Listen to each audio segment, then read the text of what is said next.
भारत एक लोकतांत्रिक देश और जब सत्ता की बात की जाती है कुछ बुनियादी मुद्दे भुनाए जाते हैं जिसमें बेरोजगारी दर घटाएंगे, ये अहम मुद्दा है। लेकिन जम्मू कश्मीर में लगातार बेरोजगारी दर की बढ़ोतरी हो रही है और सेल्फ हेल्प ग्रुप से ताल्लुक़ रखने वाले तमाम लोग जो है दर बदर भटक रहे हैं। कुछ लोग हमारे साथ इनसे जानने की कोशिश करेंगे अभी फ़िलहाल परिवार की क्या स्थिति है, क्योंकि ये नौकरी नहीं कर रहे हैं और लॉकडाउन के समय से ही इनको नौकरी से निकाल दिया गया है। एक तरफ से प्रधानमंत्री कहते हैं किसी की सैलरी मत काटिएगा इस लॉकडाउन में क्योंकि सब आपका परिवार है, तो दूसरी तरफ से आपके साथ इतना अन्याय क्यों? मैम यही तो हम भी सोच रहे हैं कि इनकी करनी और कथनी में बड़ा फ़र्क है।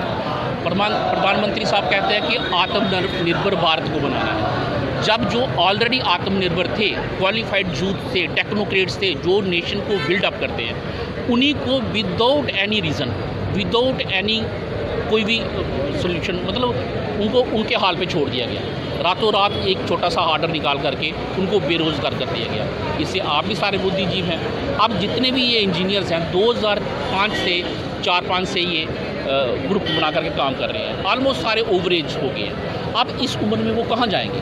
ना उनको कोई इन्होंने रास्ता दिया है, ना उनका कोई अल्टरनेटिव विकल्प दिया है।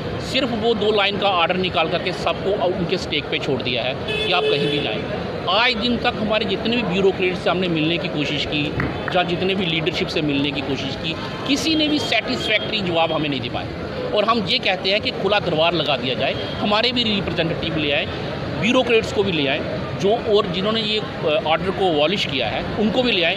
जहाँ तो वो हमसे कन्विंस हो जाएं या हमें कन्विंस कर दें, तो हम मान जाएंगे कि कोई गलती थी। विद अंधेरे में बैठ के किसी से कोई होमवर्क नहीं किया गया, किसी चीज़ को नहीं देखा गया, अनएम्प्लॉयमेंट को नहीं देखा गया, स्टेट को टेक्नोक्रेट्स जो नेशन का बिल्डर है उसी को ही ख़त्म कर दिया गया। आप इससे क्या उम्मीद कर सकते हैं? जहाँ पर आत्मनिर्भरता की बात होती है कि तमाम क्षेत्र भारत के आत्मनिर्भर हो रहे हैं। इंजीनियरिंग की बात की जाएगी तो काफ़ी मशक्क़त की, काफ़ी प्रिपरेशन की, एग्ज़ाम क्लियर किए, उसके बाद क्वालिफ़िकेशन अटेन की, डिग्रीज ली। आप भी तो आत्मनिर्भर थे, लेकिन आपकी आत्मनिर्भरता छीन ली गई। मैं वही कह रहा हूँ मैम कि इनकी करनी और कथनी में फ़र्क है कि जब ये एक तरफ ये कह रहे हैं कि आत्मनिर्भर भारत को बनाना है, दूसरा जो आत्मनिर्भर ऑलरेडी थे, एक मिसाल थे, एक एविडेंस थे, एक आइकॉन थे आत्मनिर्भर का, उन्हीं यूथ को इन्होंने रातों रात होमवर्क किए बिना। अब किस तरह से किसी भी विभाग में अपना योगदान देते थे? क्या काम आपसे करवाया जाता था, क्या करते थे जिससे अभी फ़िलहाल वो काम नहीं हो पा रहा? मैम जितने भी डिपार्टमेंट्स, गवर्नमेंट डिपार्टमेंट्स थे, जो जितने भी डिपार्टमेंट्स थे उसमें हमें काम दिया जाता था, इवन के टफेस्ट काम दिया था, क्योंकि हमें टेक्नोक्रेट्स थे जो जनरल कॉन्ट्रैक्टर्स भी काम करते थे, ये भी काम, जो काम फेलियर हो जाते थे हर जगह पे, वो काम इन ग्रुप्स को दिए जाते थे और ये उस चैलेंज को एक्सेप्ट करते थे, उसमें बेटर टू बेटर और बेस्ट क्वालिटी दे करके, और उसके बाद कमेटियाँ बनी हुई थी उस मॉनिटरिंग के लिए, उसकी क्वालिटी चेक्स होते थे, उसके सेटिस्फैक्ट्री रिस्पॉन्सेज होते थे। जब हर तरफ से ये खरे उतरते थे, ओके हो जाते थे, उसके बाद हमारी पेमेंट होती थी, उसके बाद हम मतलब घर से पैसा लगा करके क्वालिटी नाम को पूरा करने के बाद फिर हम गवर्नमेंट से पैसे के हकदार हैं। आज की डेट में हज़ारों लड़के जो हैं इनकी आउटस्टैंडिंग है गवर्नमेंट डिपार्टमेंट के पास। इन्होंने 2 लाइन का ऑर्डर निकाल करके ख़त्म कर दिया, लेकिन उसके बावजूद ये नहीं सोचा कि जो इनकी आउटस्टैंडिंग्स हैं, जो इन्होंने पैसा लगाया हुआ है, वो कैसे करना है, ख़त्म करना, मतलब बिल्कुल जीरो होमवर्क के साथ इन्होंने ये ऑर्डर। सर एक सवाल आपसे करूंगी कि लॉकडाउन ने सबकी कमर तोड़ दिया, आर्थिक तौर पर हर एक व्यक्ति कमज़ोर है, पूंजी किसी के पास बची नहीं है और आप इन्वेस्टमेंट करते थे, क्या कितना रिटर्न अभी तक आया? जिस तरह से आप कह रहे हैं कि पहले इन्वेस्टमेंट फिर रिटर्न, अभी तक वो बकाया रिटर्न आया आपके पास? हमारा ये है मैम, जैसे हमारे पास जो हमारी सेल्फ हेल्प ग्रुप एसोसिएशन थी, इसमें जितनी हमारी रजिस्टर फर्म थी, इसमें हज़ारों लोग लेबर तबका से जुड़े हुए थे जो काम करते थे, अपनी दिहाड़ी लगाते थे, लगा के अपना पेट पालते थे। गवर्नमेंट ने हमें भी बेरोज़गार कर दिया और हमारे साथ साथ जो हमारे साथ जुड़े हुए लोग थे, जो स्किल लोग थे, अनस्किल्ड थे, जो लेबर थी, मिस्त्री लोग थे, जो एक ग्रुप के पास 50-50 आदमी था जो अपनी रोज़ी रोटी चलाता था। हमारे ग्रुप के सर पे हमारी रोज़ी रोटी भी छीनी गई, साथ साथ में उस लेबर तबके को भी जलील किया गया। जब हमारी रोज़ी रोटी बंद हो गई, हमारे काम बंद हो गए, नेचुरली वो लोग भी बेरोज़गार हो गए। हमारे साथ ये नहीं कि हम 15,000 जुड़े हुए थे, इंजीनियर्स जुड़े हुए थे, एक ग्रुप के साथ 500-500 लोग जुड़ा हुआ था, जिनका बाल बच्चा अपनी वो दिहाड़ी लगाते थे, लगा के शाम को अपने बाल बच्चे को खिलाते थे। हम लोग भी उनको पेमेंट करते थे जो अपनी कमाई करते थे उसमें से।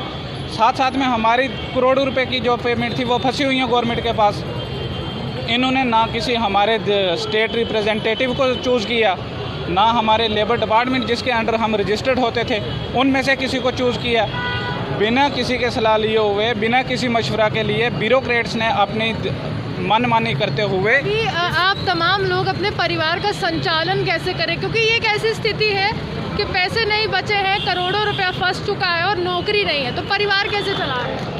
हम देखो आज की डेट में हम गवर्नमेंट से यही तो गुहार लगा रहे हैं कि आपने हमारी रोज़ी रोटी बंद कर दी, गवर्नमेंट जॉब आपके पास है नहीं। आज की डेट में हम गवर्नमेंट जॉब अप्लाई करने के लिए नहीं रहे हैं। तो हमारे लड़कों को 10-10 साल हो गए हैं ओवर एज हुए जो नाम से उस नाम से हम फाल नहीं कर रहे हैं। प्राइवेट सेक्टर में हम जाने के लिए नहीं है क्योंकि वहाँ पे चाहिए फ्रेशर। हम इस पे डिपेंड हो गए, जो भी था अपना कारोबार वो सारा इसी पे दारोमदार था। उसको गवर्नमेंट ने बिना किसी सलाह लिए हुए, बिना किसी आर्डर के अपनी मन मर्जी से, ना जिस कंसर्न डिपार्टमेंट के थ्रू ये काम चल रहे थे, या तो होती किसी तरीके से कोई कंप्लेन आई हुई, कुछ होता उसके बेस पे ये हमें विड्रा कर देते, हम इनके साथ थे, भाई हम डिफ़ॉल्टर हैं। या तो गवर्नमेंट हमें प्रूफ करे आप लोग जो हो इस काम के लायक नहीं हैं। हम स्किल लोग जो काम करने वाले हैं उनको निकाल के अनस्किल्ड लोगों को काम दिया जाता है। उस चीज़ की हमें खुद नहीं समझ आ रही है ये क्या माजरा है या किस आपकी जगह अनस्किल्ड कितने लोगों को लगाया गया? जी मैम, अनस्किल्ड कितने लोगों को लगाया? हमारे पास जो लेबर क्लास लोग हैं ये एक ग्रुप के पास 50 से 100 आदमी काम कर रहा है, तो हज़ारों ग्रुप रजिस्टर्ड हैं, उसमें लाखों के हिसाब से लोगों को एम्प्लॉयमेंट जो सेल्फ हेल्प ग्रुप के थ्रू दी जा रही थी वो भी गवर्नमेंट ने छीन ली। उसकी हमें खुद समझ नहीं आ रही ये गवर्नमेंट क्या चाहती है। अपनी एक वो कहते हैं दादागिरी चल रही है ना। हमारे किसी स्टेट रिप्रेजेंटेटिव को नहीं पूछा गया। हमारे जो एडवाइज़र साहब हैं फ़ारूक खान साहब, हम उनके पास गुहार लगाने के लिए गए, उन्होंने खुद कहा कि हमें इस चीज़ की नॉलेज नहीं, गवर्नमेंट ने किसको पूछ के ये डिसीजन लिया है। इस वजह से हमारी गवर्नमेंट के आगे यही रिक्वेस्ट है कि इस स्कीम को जिस हालत में थी इसको वापस रिस्टोर किया जाए और लोगों का जो रोज़गार है उसको हमसे ना छीना जाए और हमारा रोज़गार हमें दिया जाए। जब हमें कुछ रोज़गार नहीं मिलेगा, कोई काम काज नहीं बचेगा, जो हमारे साथ जुड़े हुए लोग हैं हम उनको कहाँ से देंगे? आप लोग भुना रहे हैं, चाहे पीएचई डेली वेजर्स हो, चाहे ये सेल्फ हेल्प ग्रुप हो, इससे आपकी सियासत भी चमकेगी और तमाम लोगों के मुद्दे भी हल होंगे। देखिए, हम सियासत चमकाने के लिए नहीं है, हम लोगों की आवाज़ बुलंद करने के लिए हैं। इससे कोई हमारा सियासत से लेना देना नहीं है, क्योंकि कोई पार्टी इनके लिए आवाज़ ही नहीं उठा रहा। किसी ने माइनिंग की बात नहीं की, किसी ने सेल्फ हेल्प ग्रुप की बात नहीं की, किसी ने डेली वेजर की बात नहीं की, किसी ने ऑटो ड्राइवर मेटाडोर ड्राइवर की बात नहीं की। जम्मू कश्मीर अपनी पार्टी उनकी आवाज़ बन के बाहर आई है, उनकी आवाज़ से आवाज़ अपनी मिला रहे हैं। इसमें कोई राजनीति। प्रधानमंत्री हमेशा आत्मनिर्भर भारत की बात करते हैं, ये लोग आत्मनिर्भर थे लेकिन फिलहाल नौकरी नहीं। इसीलिए तो आज हमने प्रोटेस्ट किया है कि जो लोग आत्मनिर्भर थे आपने तो उनको बेकार कर दिया। तो बड़ी बड़ी अखबारों में आप देते हैं, बड़ी बड़ी ऐड देते हैं, उसका क्या फ़ायदा है कि ये 15,000 फैमिली को आपने बेकार कर दिया। पढ़े लिखे इंजीनियर ये नौकरी नहीं मांग रहे, 30% इनको काम पहले मिलता था, अब क्या हो गया कि इनको डिसबैंड कर दिया गया। तो आज इनके हक में आज हमने धरना दिया है। अगर इनके मसले हल नहीं हुए आने वाले दिनों में बड़ा आंदोलन। आपको लगता है कि जिस तरह से आपकी अपनी पार्टी ही थी कि विपक्षी दलों के नेता हमेशा सवाल करते थे कि प्रधानमंत्री से मुलाकात का समय किसी को नहीं मिलता है, लेकिन बुखारी साहब वहाँ पर गए थे, यहाँ पर गृह मंत्री से मिले थे, सबसे मिले थे, तो ये लोग उम्मीद से अब आपके साथ रखें कि आप लोग इनका मसला उठा रहे तो हल होगा जल्दी? बिल्कुल हल होगा। बाकी प्रधानमंत्री के दरवाजे तो किसी के लिए बंद नहीं है, जो भी मिलना चाहेगा कौन रोक रहा है। जम्मू कश्मीर अपनी पार्टी तो हर उस शख्स से मिलेगी जिससे हमारी रियासत का मसला हल हो, जिससे हमारे नौजवानों का मसला। दिल्ली तक ये बात पहुंचाएंगे? हाँ जी, दिल्ली तक ये बात बिल्कुल पहुंचाएंगे। दिल्ली में भी करेंगे, दिल्ली में धरने भी देंगे अगर मसले हल नहीं हुए। चलिए, साफ तौर पर कि दिल्ली तक ये बात पहुंचाएंगे क्योंकि अपनी पार्टी अपनापन दिखाने के लिए आई है और विभिन्न दलों के नेताओं ने एक राजनीतिक दल का निर्माण किया। उसके बाद कहा कि हर एक मसला जम्मू कश्मीर से जुड़ा हुआ उसको हम हल करेंगे। हालांकि सियासत है और सियासत इसी से ही चलती है कि आप जो है तमाम बुनियादी सुविधाएं प्रदान करने की बात की, आप जो है सीधे तौर पर मुद्दों को भुनाने की बात की, जो चाहे बेरोज़गारी हो, महंगाई हो, आर्थिक दर में कहीं ना कहीं वो जो कमी आई है, तो वही चीज़ें जो हैं एक सियासतदान को सियासत में चमकाती हैं। लेकिन हाँ, यहाँ पर अगर हम कहें सेल्फ हेल्प ग्रुप के लिए कहीं ना कहीं बुलंद आवाज़ जो है अपनी पार्टी की भी निकली। अब देखने वाली बात होगी कि एक सियासी चेहरा या फिर हम कहें तमाम वो सियासी दलों के नेता